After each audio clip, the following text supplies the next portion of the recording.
3, Ian Mitchell here, and I've got my buddy Chris, and I got to tell you, I love this man, and he just blessed all of us with a lot of work went into this. This is a fun one. Chris and I have been talking. I say fun, but it's also going to be a little heart tugging because we're doing this to celebrate the life of our dear friend Chuck Harris, our friend and producer of so much of my music, and just somebody that had made an impact on both of our lives and so many others. And we're going to just go through, I don't know, you put together just a pretty cool setup here. I'm going to be surprised during the process. Yeah, some of it's stuff you haven't seen before. So some music and some pictures and such. So videos, song clips of songs y'all recorded together. Awesome.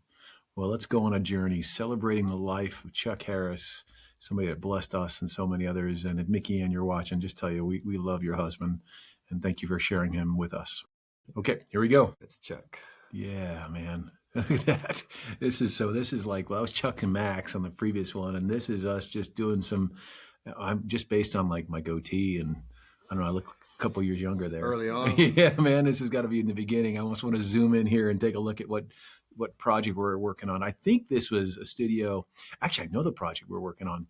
It was from the song "Going Deep," and the vocal booth was right on the other side of me. It was a window to the vocal booth, and it was a neat little studio. I forget. It was I think it was Blackbird. It was one of the Blackbird studios in Nashville, I think is where it was. Nice. Yeah, man, it was so nice. We went to quite a few of those rooms up there.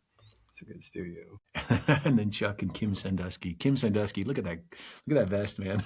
That's cool. She is so much fun. She loves the Lord and one of the best vocal coaches in the country. She has just worked with so many stars out of Nashville. And I met her through Chuck, actually. So she worked with Don Moen. And Chuck and Don, I think Chuck set her and Don up, I think. And so basically after my first several songs with Chuck, he's like, you need some vocal work. And so he sent me over to Kim. And Kim is a beautiful human being and just like a ton of personality, man. She is like, and she is just, I think on her website, I think I saw a quote from Toby Mac saying she is the vocal Jedi. She's like, it's amazing, the stuff. I get made fun of when I was doing all the vocal work with her whenever I do it. And my kids were young because we go, all these are like, runs and such and all this stuff. And so both Joe Biga, we'll see a picture of him later, and my kids used to make fun of him. We used to do as a family all the vocal exercises on road trips and all that kind of stuff.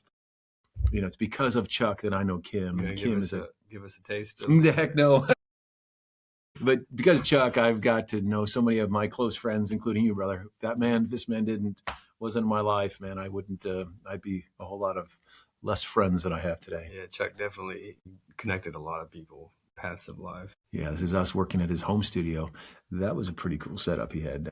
And then we actually there had a barbecue. I forget what we were celebrating, the release of one of the songs. And so Kim came out to the property and we had a barbecue there, and Chuck knew how to make barbecue.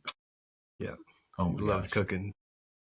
Yeah, we never went hungry as a band, man. He used to actually, I think there might be a picture. Oh, really? Okay, then I'll hold those comments, man. But yeah, we were always eating great food. Yeah, every session, I think he cooked a meal for us every time we're up at his house.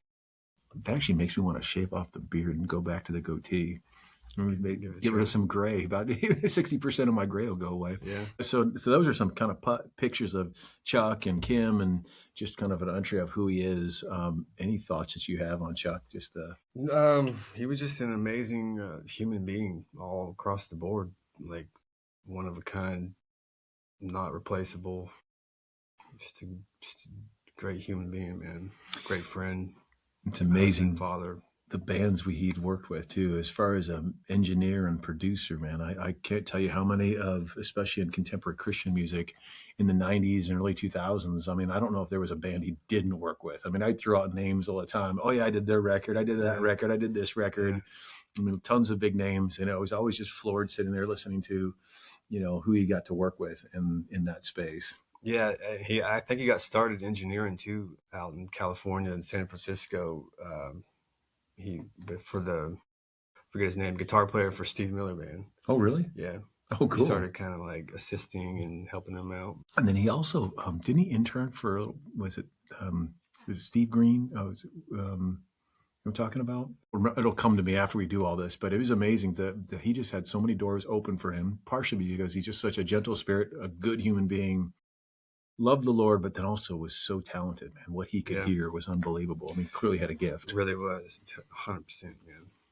Um, so here's a couple songs of Oh yeah, yeah. some stuff y'all did Dude, so this together. first song, yeah, Victory. This was his favorite song. In fact, before he passed away, and that's why we're honoring him. I didn't know if I laid that out. He passed away several years ago, right after the kind of COVID and all that stuff happened. And this was one of the songs he told me, and a text, actually, one of the last texts I have from him. I was just asking, Chuck, what was one of your favorite songs we worked together? And he said, Victory. And he said, Spotify didn't do any justice on that one, but he just Really? loved this one. He loved the instrumentation around it, the process of recording it. Like, this is actually the next two songs are some of his favorites. And so I think that's why we're starting this one off, called Victory. This is my victory, despite my circumstance. This is the story of my life and my mess. This is my all-star game, even though I was ashamed of the way I was when I entered in. I overcame, I rose above that guy who said I'd never be a man. You overcame me with your love. I discovered that my worth comes from above.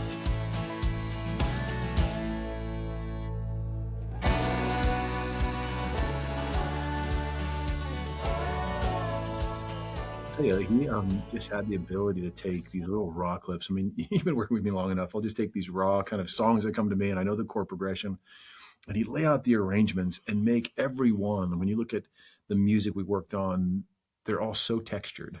And that's another great example of just the beauty behind the little things that he did. I mean, all the different instruments in there, Mhm. just he just wove them so beautifully together. And then getting Nashville Orchestra involved, and he'd hear, it's amazing. Like, I know he loved working with you, but then he'd also hear little parts that he knew somebody else should fill this part, whether it's a mandolin or I don't know, I'm going to mess it up, but this type of instrument, that type of instrument. Like, he would just, use his Rolodex, and we got some amazing folks. Yeah, I All mean over the that's what place. a great producer does is they know where to fill the gaps and what musicians to bring in on, and he fit that perfectly. Arrangements, all that. Yeah. And he could also play bass guitar and acoustic guitar. He's a great guitar. musician. Yeah, he Yeah, he really actually was. toured around early in the early days as a bass player. Really? Yeah, Did singing. if he heard a thing that you guys didn't do on acoustic or electric, he'd go and pick it up and do that. It was amazing.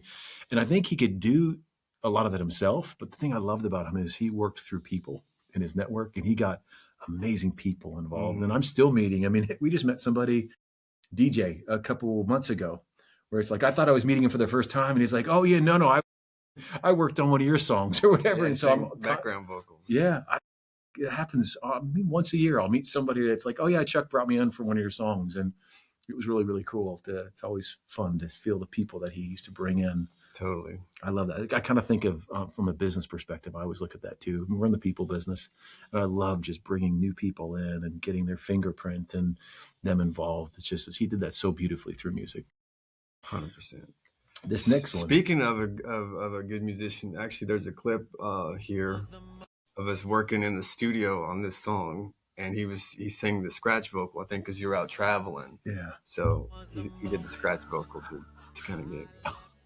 he sang. He actually sang on it. I don't remember that. Oh, that's so cool. Yeah, I think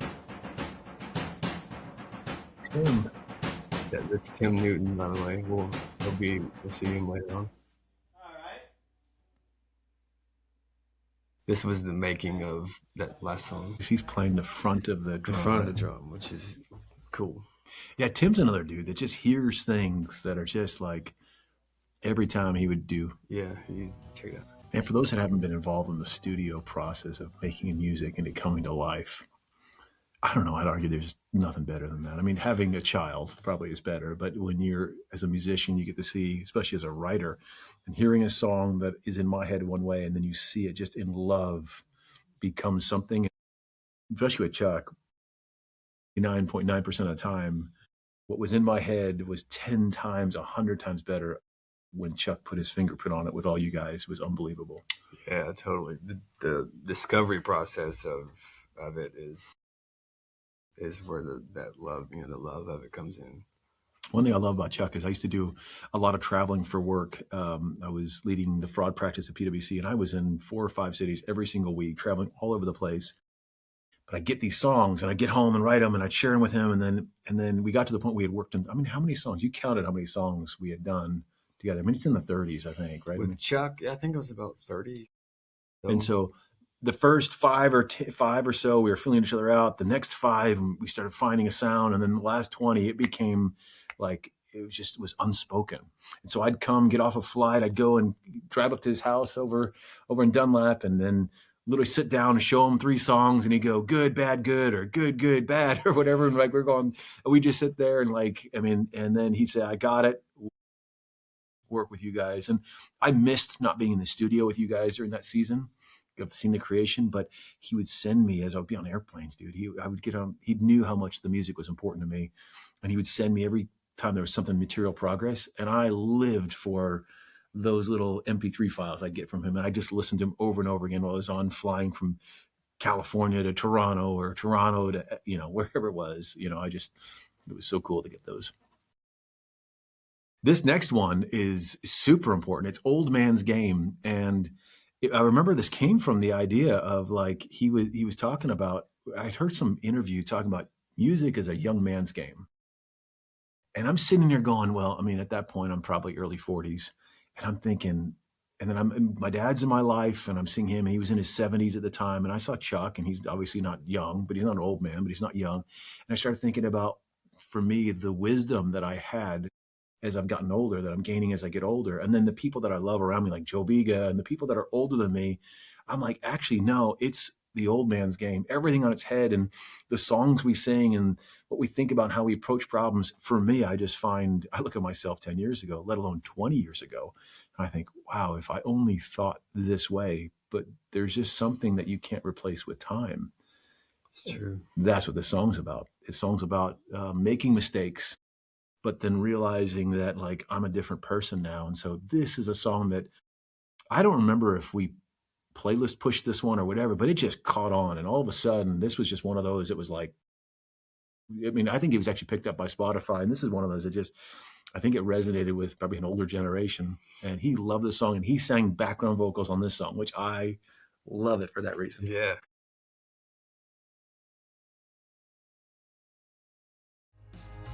I wasn't always the wisest man, but God knows I did right by him.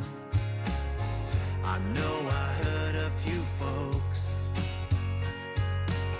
I'd take it back if I could. It's an old man's game.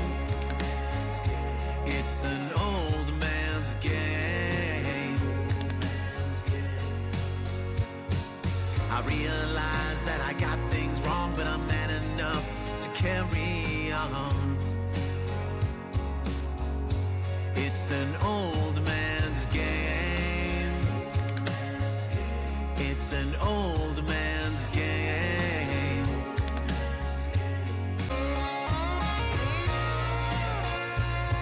Yeah, old man's game. And I got to tell you, it's so true.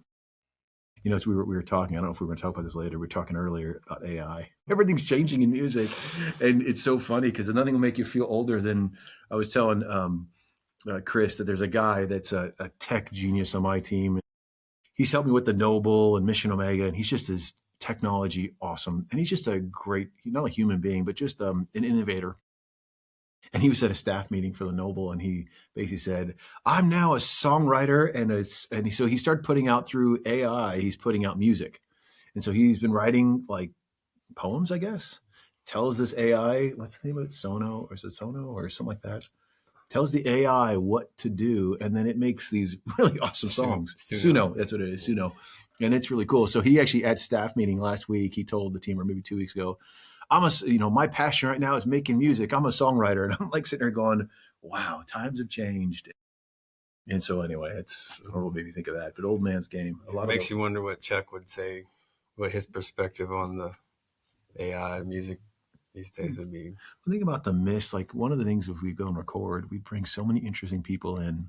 Like I was telling Sam before, we'd all get there, especially when I was able to be there. And I'm sure you guys did this when I wasn't there. And just what came out, because people are getting ideas, like Tim going and play the front of the drum, right? I mean, it's not something you plan on until you actually get in the studio and you try things out. And Amber, when she sings, I mean, 90% of the time she nails it first take, but then there's some times where some beautiful magic comes out when she works on something and hears something. And then whether it's Dran, her husband, or I remember when Chuck would say, hey, Amber, try this.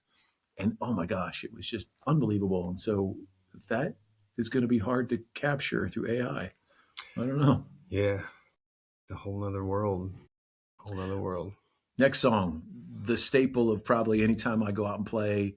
I don't know if it's the best song, but it talks about my story, Old Dirt Road. And so I guess we have two old songs right next to each other. And we have a lot of road songs in our repertoire. But Old Dirt Road, this one just means a ton to me. Boy, oh boy. He put the tractor at the front end of it.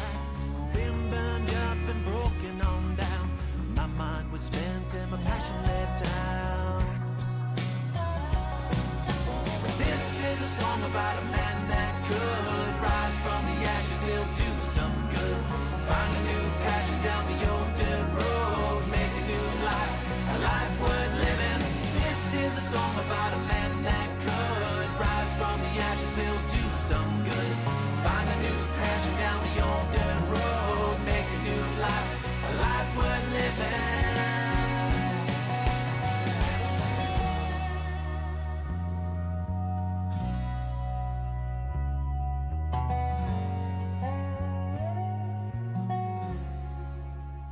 You know, and I know that song, it just is my personal journey, but I have to say that song makes me think of Matthew McCauley. So Chuck's son-in-law.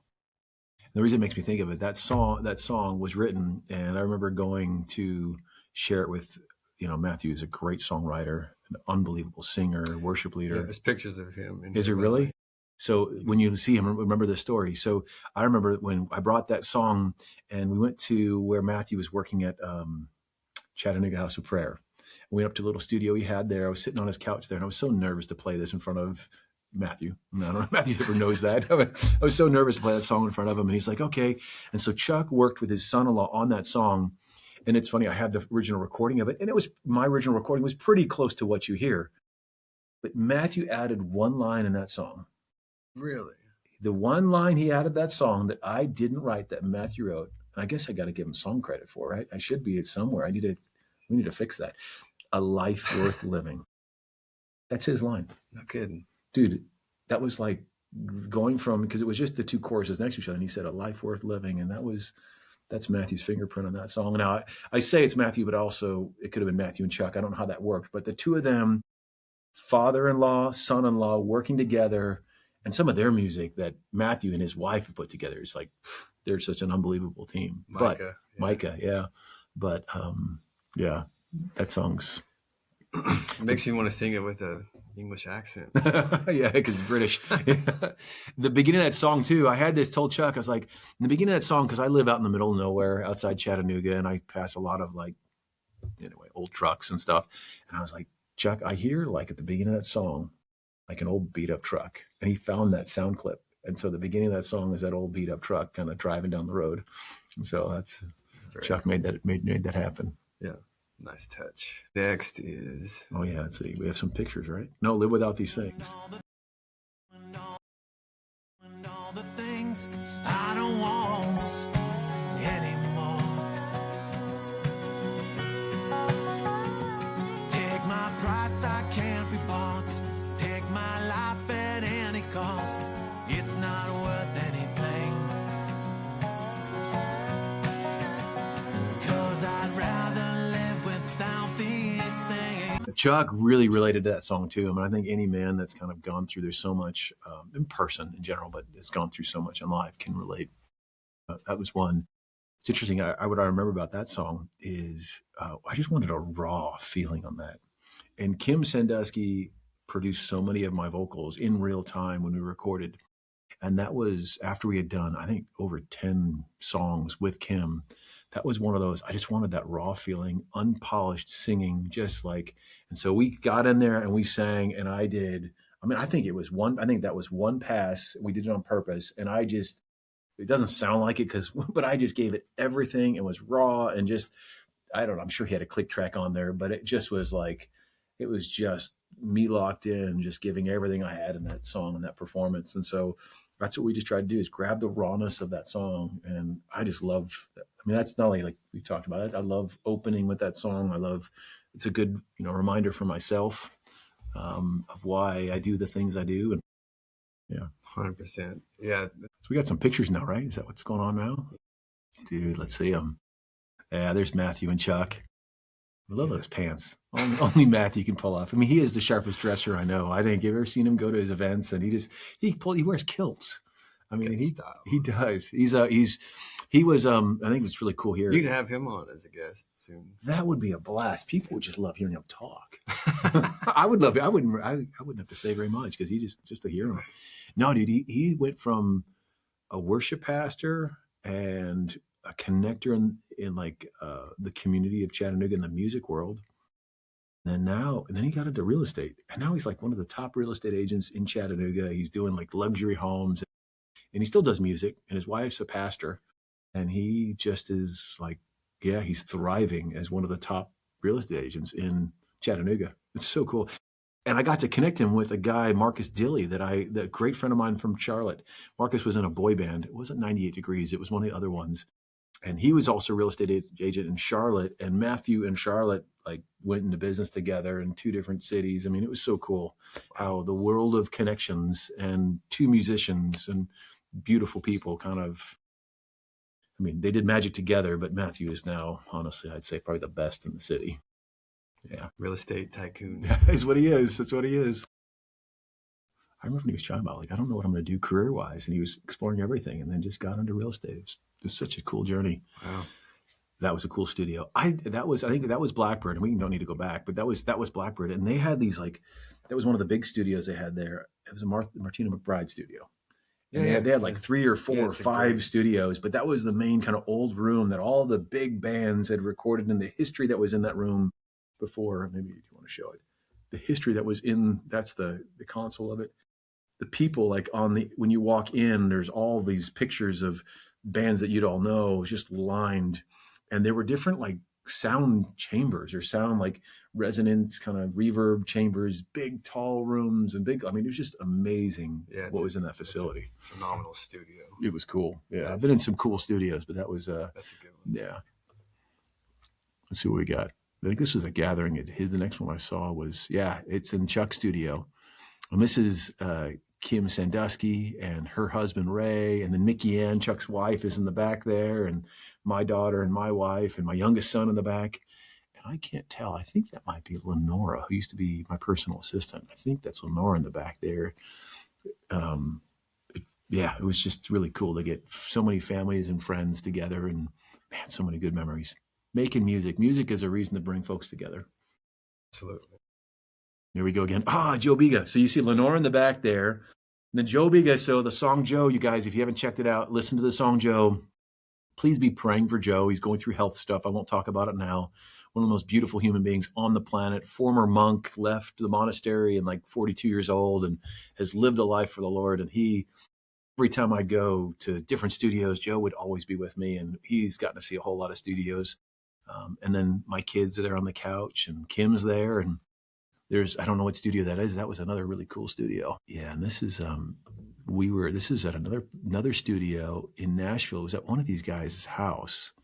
And I wish I knew all these guys by name, but yeah, it looks like Dan Needham on the right, black shirt. Blair Masters is over next to Chuck, keyboard player. Obviously we got Tim Newton. Yeah. Joe Biga. Dave Cleveland's behind Joe. Dave, phenomenal. One of my guitar heroes, man. He's one of the best. And then behind him is Matt Pearson. Yeah. This was a cool. So we great Nashville studio musicians, like top notch. Some of the best. People, and who they worked with, of course, the Michael W. Smiths and the Amy Grants and all that you're talking here, all of them. But they were not only some of the best musicians in working in one of their home studios, I say home studio. It was unbelievable. But I remember like they also the way that they as session musicians they were talking about the change in the music industry, how playing on these big records wasn't the way they primarily make money now. They do a lot of things where they're actually recording and making music for jingles and backing tracks for commercials and ads. And this group together actually all recorded and have a page on one of these top sites that sells this music. And that's where they primarily make as a band, as them all together, make their source of income. And I got to learn all about that. But That's cool. Awesome guys. And for the level of expertise, I would tell you guys, I'm an okay guitarist. And I say that pretty, probably I'm exaggerating. When I'm around musicians like these guys, like yourself, but just top musicians, they can just make you feel so comfortable. And it's like, they just want to make what's in your head come to life. And they're so gracious. I should have been probably more intimidated than I was to be in the room with these guys. But it was just so beautiful to to hear the music come to life. That's cool. Great people, man. It just made me feel at home. And look at you. I That's forgot when you had Chuck's short house. hair. Yeah, I had short hair for a minute. Yeah, Tim and Chris, you guys have just been probably the foundation of most of my music over the last. Yeah, Tim. For those who don't know, Tim's in the Green Jacket. He plays drums and percussion, and he's one of my best friends. But we've been playing the music together for a long. But he's on a lot of Ian's records. Another unbelievable musician and so gracious. One of the best drummers, in my opinion, in the world. He is unbelievable. And woodworker. He is a craftsman when it comes to woodworking. We tried to get him here. He's actually traveling this week. So. For music by chance? No. He is truly like these guys. When you hear, I don't know, more than half the songs, these guys are the ones behind doing guitar and doing drums. And just truly just family. Yeah. Okay. I'm not done. I'm not done yet. Oh, yeah. The past will not define me. I am here for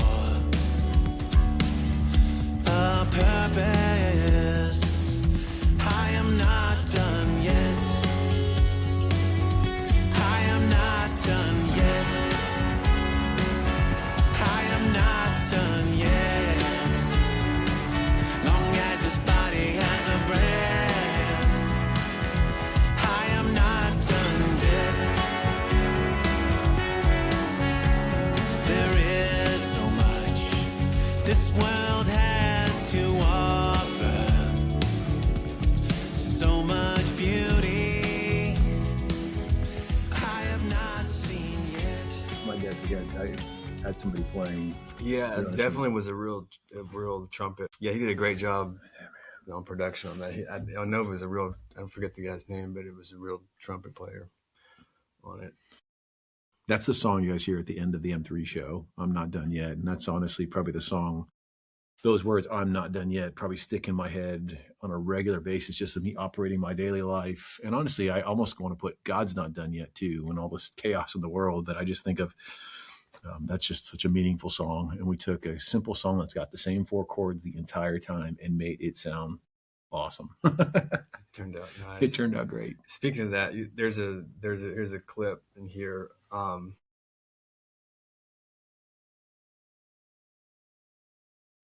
The jar in the background by Tim's head. Oh yeah, it's kind of a vase, kind of like thing that goes up there. There you go. Yeah. Yeah, this.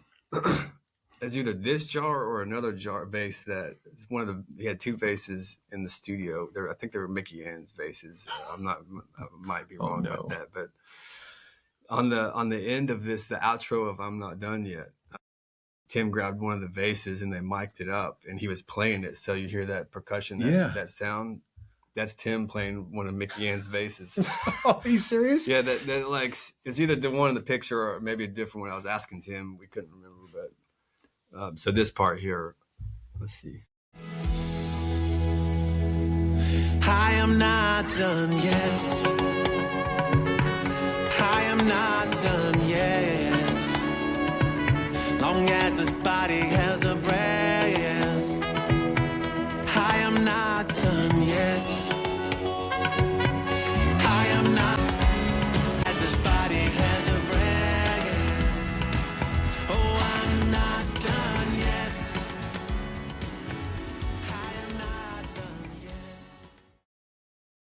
Wow, that's an awesome example. Yeah, it's really cool. And Tim was super. Just one example of Tim's creativity. He had, like, is a master of obviously playing drums, but textures and percussion and really cool stuff. And this one is Good Bones. Oh man, Another great example of Chuck's production skills. Yeah. To your life, there's hope in the ceilings, but no paint on. That song, I got to tell you, it was like that's still one of my favorites of that Chuck did. It's got so much space and it's so interesting. It's beautiful, man. It is absolutely gorgeous. That song came. I wrote that after I went and toured a house. So we were looking at moving up to Signal Mountain, and I went on some house tours. And I walked into hands down the creepiest house I've ever been in my life. It was a cool house from the outside, almost looked like a Harry Potter house. It was like a cool old castle house. But walked in there, and it just felt problematic. And So you didn't get it? no, I didn't get it. Not only did you walk in, you had to walk through rooms to get to other rooms. It was so weird. So you couldn't get to other bedrooms without walking through bedrooms. So the layout was wild, but it was one of those houses. Like my mom's very discerning too, and we both walked out of that house, and there was something wrong with that house spiritually, and just something had happened in that house, or things were happening. And I could go into explanation. I've got thoughts, being the business I'm in, but it was just not a good thing. And so that's kind of that night was when I wrote that song. And at the same time, I had a couple elder people in my life that were feeling, I don't know, useless. They were in their late 70s and 80s, and they're like, what's my point here? And so those two concepts of just still having use in this world, and then this house experience I walked through just kind of converged in one song. And that was just one of those, just sat down and wrote that evening, did a little, recording on the iPhone, sent it over to Chuck, and he's like, we got to do something with this. And he heard that. I mean, that's Chuck. I mean, he heard that. That's It was, yeah, dude. That's incredible. Yeah. But that house, man, it was, we had to do some praying after we left. I mean, it was, I had not experienced that kind of situation. Didn't make sense at all. That's crazy. Yeah. But that was So a good crazy. song, you guys. Yeah, Good Bones. Listen to that one. Great song. Another road song. Love this. It's one of my favorites.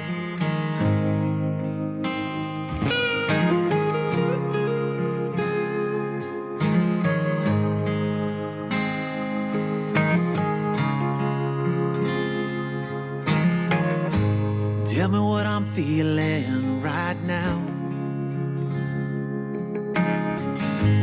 I just can't figure it out. Tell me what I'm thinking. My head is swimming with doubt. It's another road I find myself on. It's another big life change. I'm never gonna be the same. Freedom run I'm on. It's another road I'm walking down. And I don't know where I'm going, but I love everywhere I've gone. It's another. Still the number one song as relates to what people listen to, and I don't know how they find it. And that song, I mean, that picture of Chuck, dude, I just can't say enough of, like, every song was the most important song to him. And he was so That's accurate. Yeah. And he poured everything in. I remember Mickey Ann telling me, all day long I hear your music downstairs when I come in, and he was like, I mean, he's Over like and over on over and repeat. over again, just making tweaks, making, like, he was so good. But that picture of his intensity when he was in studio, even when he wasn't feeling good towards the end, like he 100%. He always, I gave 100%. yeah. Yeah. My goodness, what a talent. Yeah. And that song just turned out awesome. Yeah. I've got one part, I've told you before, I've got one part of that song that makes me personally not be able to listen to it. You hear about people that are, whether they're movies or they're whatever, and there's like, they say one line wrong or whatever. I've got one part of that song that, like, every time it comes, I like cringe. And I've asked people if they notice, and nobody notices it. But I just remember, like, not knowing when I come in, me and tempo. I just have such a hard time hearing tempo and when to come in. and him and Tim did something going into this. I don't even say it, but I'll say it. Going into this last part of the last choruses, and they did some kind of, I don't even know what it was, and I didn't have any clue when to come in. And Tim did something cool on the drums, and I'm like, I don't know when to come in. I was like, can you just fly my vocals? And he's like, no, you got to sing it. And I remember just like, so when I hear it going, I can really enjoy it up to that point, and I start getting that anxious feeling when I was sitting there in front of the microphone going, I've got no clue. Turned out great. Yeah. Nobody knows. Nobody knows, but man, nobody knows but you. I know, and I Now, love that song. I guess now everybody knows. I know, and I love that song, but I just get so much anxiety when I get to that point. But yeah, I know Yvonne. That's Yvonne's favorite song too. She just loves that. Oh, she has it on repeat. Yeah, so good, dude. So now we're going to talk a little bit about your guys' work outside of the Ian stuff, because a huge part of Chuck's world was Don Moen, right? Yeah, he was Don Moen's sound engineer for a long time. I probably should have texted Don to see actually when he started. But Chuck started Integrity Records like maybe in the, I don't know, I'm guessing not early 90s, maybe late 80s, early 90s, mid 90s, somewhere in there. And then he got tied in with Don Moen, and he was engineered a lot of his records. And then Don took him out on tour, and he became his live front of house sound engineer. But so much more than that, him and Don became like best friends. I know Chuck's passing like really, really affected Don. He still talks about it, like how much he misses him, like when we're out on the road touring with Don. So, but yeah, so a couple of videos and pictures of that aspect of his life. It's really just the tip of the iceberg. Like it doesn't really, actually all these pictures and videos don't truly do Chuck justice, but it's just a little piece, tip of the iceberg into just some elements of Chuck's life. But yeah, this was actually one of the first. So Chuck is the one who introduced me to Don Moen and got me the touring gig with Don. And this was from one of the first tours that I did with him. I think this is in Asia, maybe the Philippines, I think. And this is from 2012, maybe in 2013, my first time traveling out of the country, playing music. It was Chuck's, opened that door for me. So before you go, you have to look like it's such a big show, but then you see there circled in red, there's Chuck. Yeah, running the whole show on his fingertips, the faders and the volumes and the mix. That's so cool. The scale, I love it. Yeah, see, there's Tim. Tim was with us, Chuck, and there's us. You were starting to look more like the rocker that I know versus the clean cut kind of picture you saw. That was 2012. So, although this is you right here, right? Yeah. This one was 2022, and this was on our way to Dubai. I think this was Chuck's one of the last travel tours. Clean cut. You were clean cut in masks. I mean, you can tell the timestamp. Yeah, the timestamp. Maybe 2021. Yeah, and this is Dubai. That was in Dubai. Yeah, I heard stories about that trip. Just the doors that were opened in Dubai, and amazing. Yeah. And this is the venue in Dubai that we were playing with Chuck way back there at the soundboard. Look at that, you guys. Look how many seats are in that place. That's so cool. Yeah, it was their big arena. This was a live video shoot this was the final video. If you like, look, Don Moen, God's Good, whatever. This is Chuck mixed it and engineered it and all this.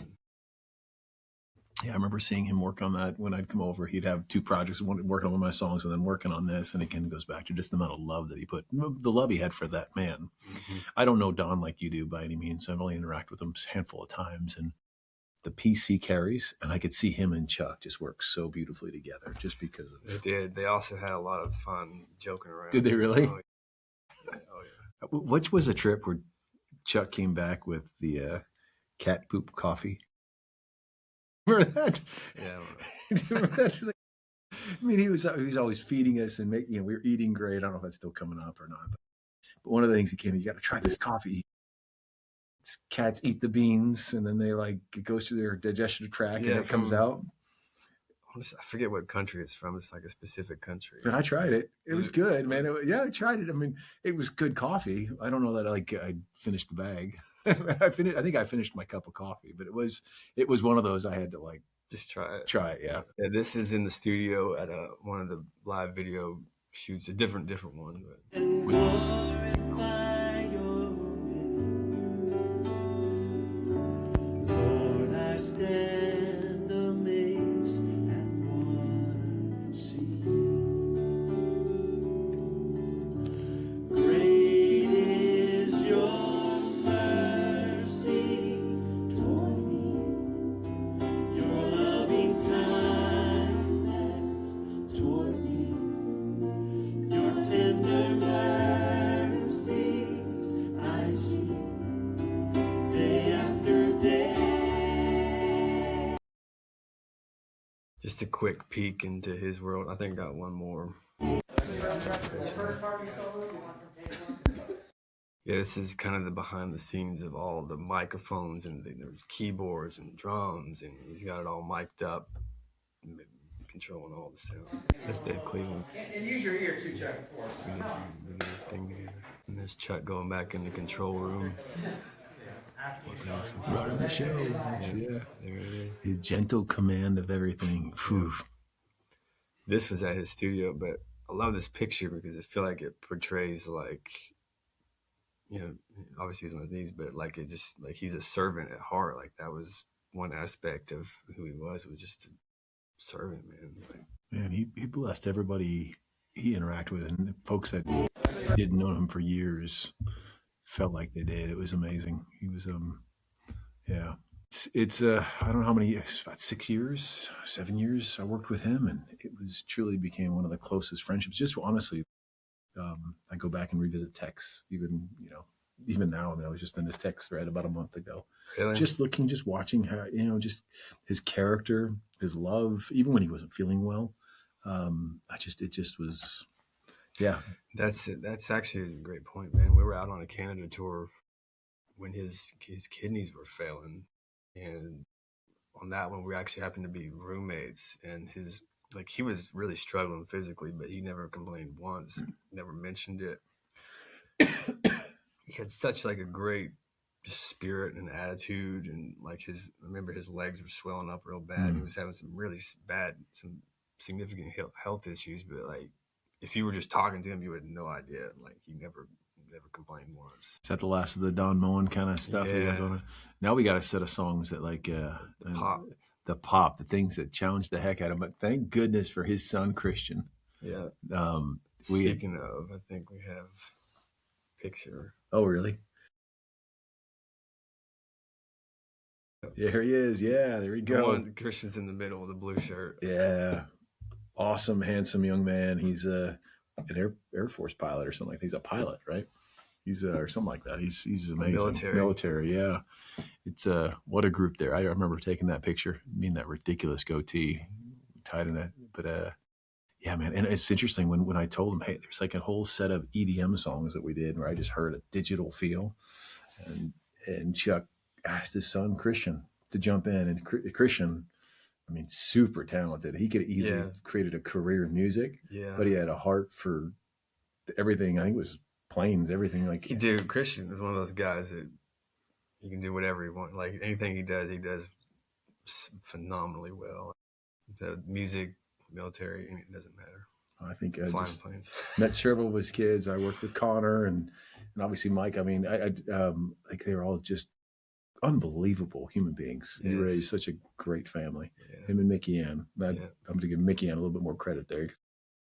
Absolute doll. Yeah, shout out to Mickey Ann. Yeah. But yeah, what an amazing family they are. Cool. So this is one of the first. You weren't on that guitar. It was Chris Rodriguez on that guitar. On those. Yeah. Another one of my heroes. He's great. He's a great human being. I remember I got a chance to go to the Songbirds Guitar Museum with him. And so that was neat. I've got some really cool videos of that where he was picking up these guitars that, Chris has touched, all kinds of price guitars, but to see Chris, who's been, around the best guitars and amps in his life, touring with the likes of Kelly Clarkson, and he just got off with Keith Urban. And Kenny G. Yeah. And so, but it was so cool to be at the museum with him and see him pick up these like guitars that he just loved it. I mean, he was a kid in the candy store. He could appreciate all the tones and the sounds and the weight, and like he knew the guitars that he was picking up. That's cool. It was so much fun to walk through that with him. Yeah, but I would have loved to have been for that. But yeah, so here's one of the first songs y'all did. Oh yeah, did one of the EDM? inspired.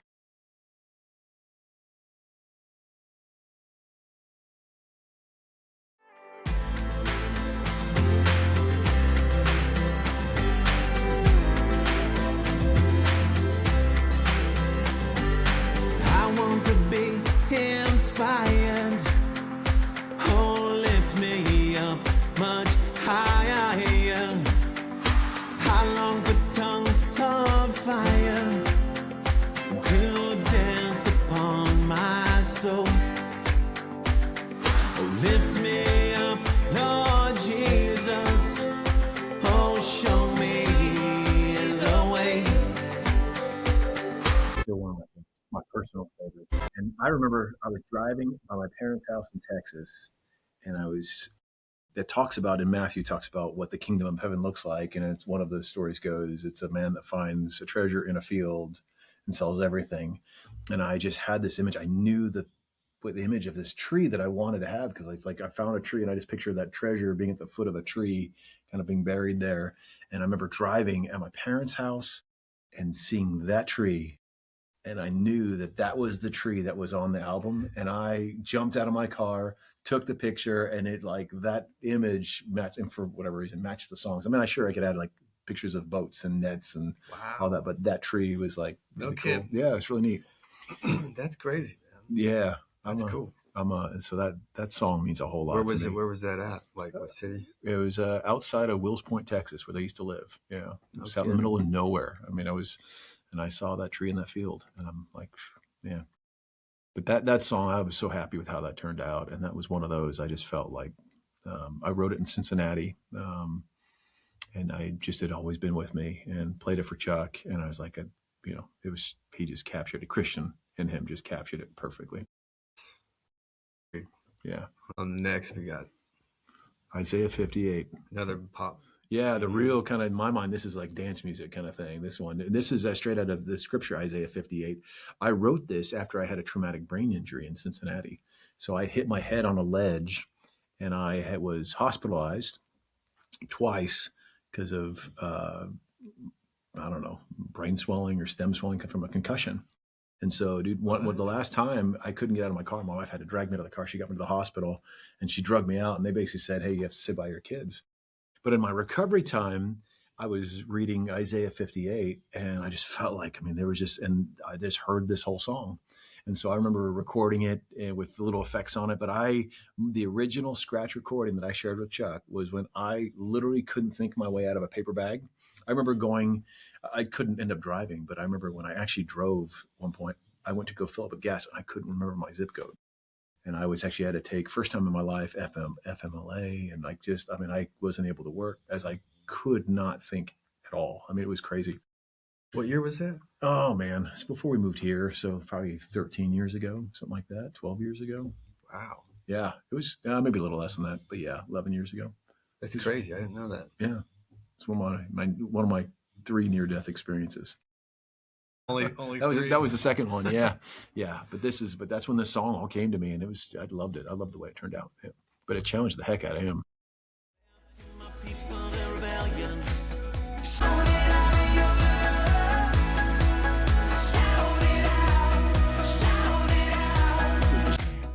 Good times. We got Doorkeeper. This one is the next one. And this is straight out of scripture too. And it's talks about being a doorkeeper in the house. My heart beats for you down to the beat. Oh, I'd rather be a doorkeeper in the house of my Lord than spend another day in the tents of my enemy.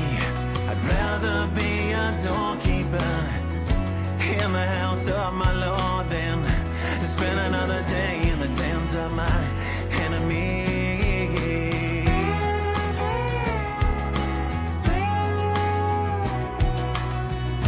This song, he's the one that said, one, your tempo stinks. your rhythm stinks, and you need to work with Kim Sandusky. I think it was right after that song. But despite my shortcomings, gosh, that song, when I go back and listen to it, that's a pretty awesome song. Yeah. Totally, man. Oh yeah, we got some food picks, huh? Yeah. One thing about Chuck is he loved cooking. I sent Tim some pictures of Chuck because every time we'd go up there to record, he would always cook a meal, either at least once, if not multiple meals. And Tim made the point, like anything he put his hand to, he was like excellent at, especially cooking music. Obviously, Breakfast. he built the desk, his studio desk from old wood out of the barn. I don't have a picture of it, but the one he was working on in some of the other pictures. That was. He built it. Breakfast. He would make you guys amazing breakfast, and then he would do cookies. There was always cookies. I mean, he fed the band unbelievably well. I remember he did a sandwich. I mean, it was cucumbers, and I forget what it was, but dude, he would just like throw things together. It just would. Great chef. Yeah, man, he was awesome. Look at that feast. This is fancy grill. I forget what it was called, but the Traeger. I think he had a nice Traeger. I think. Look at that.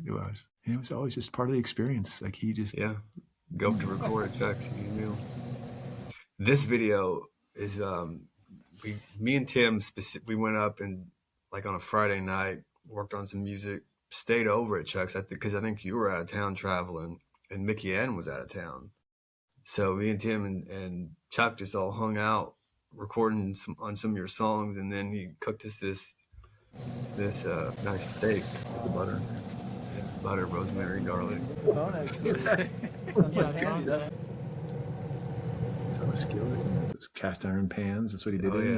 I think he seared it, and then he had this whole process. Oh my goodness, it's excellent, man. Food was always amazing when you went there. Yeah. He fed us all well.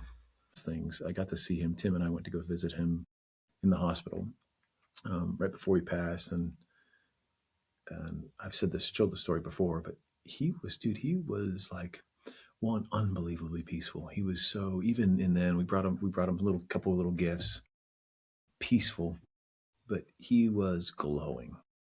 Like he was, he had songs he still wanted to make, and he made that clear. He still loved making music. And I think that was one of the things that for him, and I don't know that he thought he was going to pass, but that was one thing. He still had songs he wanted to make. And I think that was, and that's one of the last things he said to me is, Ian, keep making music. It's the last thing he just said shared something beautiful. But I will just tell you, and I still remember today, the face of one of the closest things I know to be an angel on earth. And he has gone through some hard things in his life and things that don't need to get talked about. It's some really unbelievable, unimaginable things in his life. And I know he was not perfect, but what a human being. Wow. What a blessing to know and have known him, and his glowing, translucent, whatever, like it was lighting the room, and Tim noticed it too. It was just unbelievable, and he blessed us. We got to pray over him, but he prayed over us. It was just no kidding. It sounds like something he would do. And I don't know that Tim nor I thought when we left the hospital that was the last time we'd see Chuck. Even that was a lasting impression that will forever remain stamped in my life, my heart, my mind. Yeah. It's still hard to believe he's gone, man. But just one of a kind. Yeah, people like even Dran, who I'm working with in the music now, he knew Chuck and had met, but even didn't know Chuck like you and I know him, and definitely not like Dawn and the rest of them, but just in these small little interactions that Dran had, Chuck was so encouraging to him. And they both were producers and engineers, but he was so, I remember Dran talking about how so nurturing and words of wisdom. And he just was. Yeah, he's such a great mentor to a lot of engineers and musicians, like myself included. He was a massive mentor to me. He took me under his wing, kind of always, especially out on touring and stuff. He always kind of would have your back and be looking after you. And great mentor, great friend. When on his memorial, Don came in and played music for it. He had just come off the road, and I think that probably, especially afterwards, the conversations I had with people about who Chuck was to them, I just thought, man, how did one person touch so many lives so deeply? That was just, and he did it peaceful. He wasn't a person that, unlike me, that's always got to talk. He did it quietly. He'd never had to like say much, but when he did, he was one of those. It's like it was sincere, and it was heartfelt, and it was deep, and it was loving and caring. It just is. I don't know what he was like when he was younger, but I'd imagine that's been a part of him his whole life. At the same time, the man that I got to know in the last 7 or 8 years of his life was truly somebody that I can say I can admire and aspire to be like as I, get more gray in my world. And it's going to take me quite a few more years to bless people the way that he's blessed so many of us. Agreed.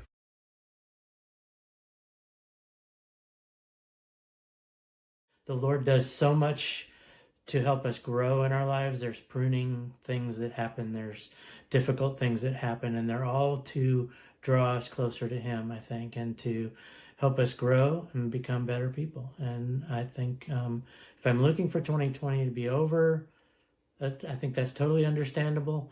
But at the same time, I think it's maybe time to start seeing the fruits of 2020. Awesome, man. Thank you. Dude, this guy's been such a blessing just over the course of since I moved to Chattanooga and just this last year. It's been wonderful. Anyway, so thank you guys. Amen. See ya.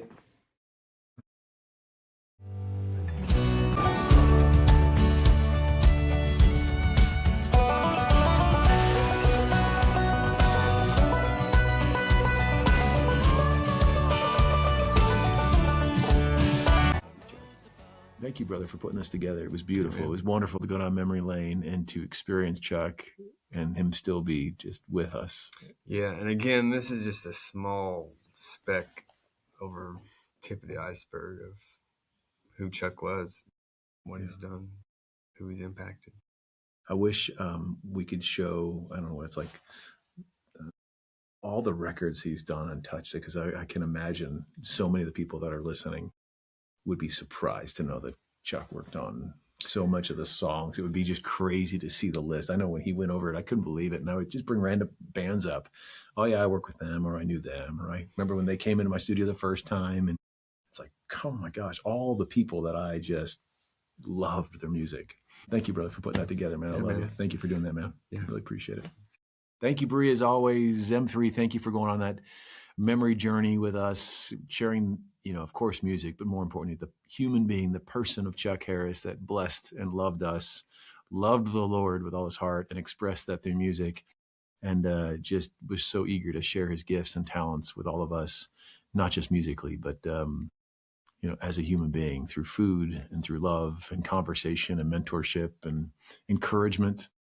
Beautiful man. We are better because we've known him. And again, thank you to Mickey Ann and the Harris family and Matthew McCauley and everyone who was a part of Kim, everyone who was a part of Chuck's life. Oh yeah, Joe Biga. My goodness, Joe and Chuck, they were having a lot of fun together. So thank you to everybody that was a part of my life with Chuck. And anyway, that's this M3 show. Thank you, Chris. Awesome job, brother. God bless you all. And let's keep up the good fight. Do good on the world. And again, thanks, Chuck. I am not done yet. I am not done yet.